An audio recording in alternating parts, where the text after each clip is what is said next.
CCI Rhône-Alpes, CCI territorial, entendez-le, c'est 80 collaborateurs en permanence au territoire pour aider les nôtres. C'est la nature des choses que nous les aidions, puisque c'est elles qui payent, je parle des entreprises.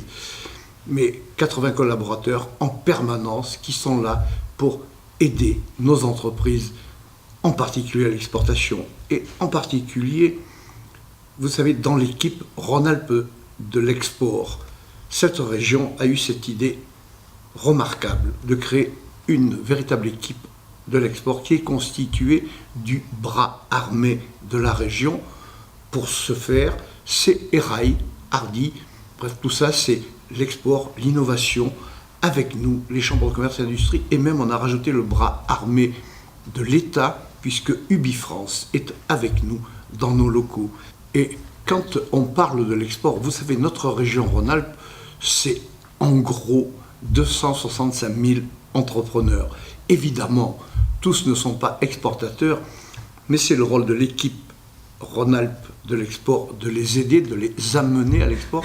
Et imaginez que chaque année, c'est un peu plus de 5 000 entreprises qui sont, comme cela, accompagnées, aidées pour toutes les démarches, que ce soit de personnes, de marché, c'est très important. Et quand on parle aujourd'hui des rives de la Méditerranée, des deux rives de la Méditerranée, bien sûr que oui, qu'il faut s'en occuper. C'est quelque chose d'important et d'essentiel.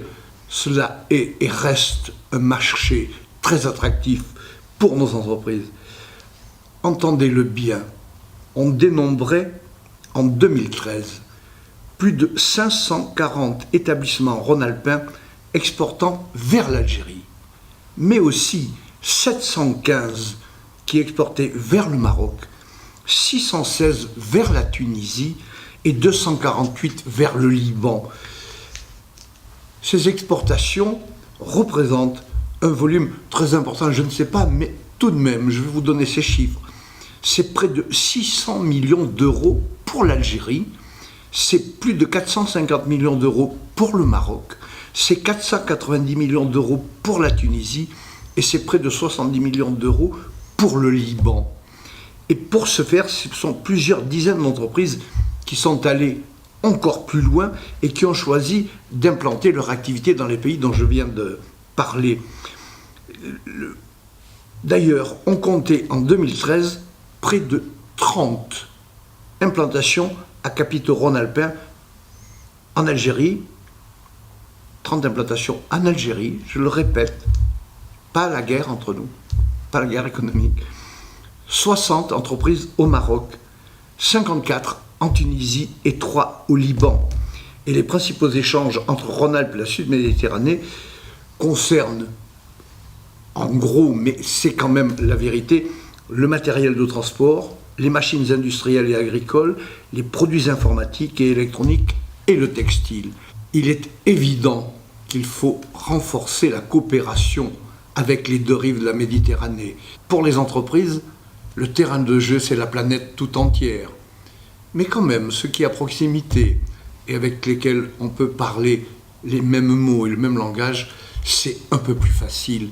Alors oui, il faut à tout craint renforcer cela.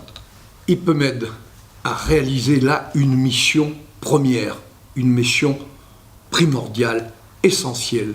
La connaissance des deux rives de la Méditerranée d'IPEMED est considérable.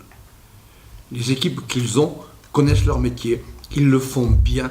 Alors je vais vous dire ce que moi j'attends là de cette affaire, c'est qu'ils aient beaucoup de projets, qu'ils aient beaucoup de sujets à nous soumettre et moi je m'engage à le répandre en terre rhône-alpine, en terre entrepreneuriale, afin que nos entrepreneurs comprennent que c'est bien, qu'il faut aller là-bas. Le rôle d'IPEMED en cette affaire est essentiel, leur connaissance est remarquable, je le répète, demain nous serons le plus puissant relais qui soit de leurs idées, parce que ça a du sens, parce que c'est bien pour nos entreprises, et que je sache, je ne connais pas d'autre endroit où on crée la richesse et l'emploi qu'en entreprise, que ce soit d'ailleurs, de ce côté de la Méditerranée ou de l'autre.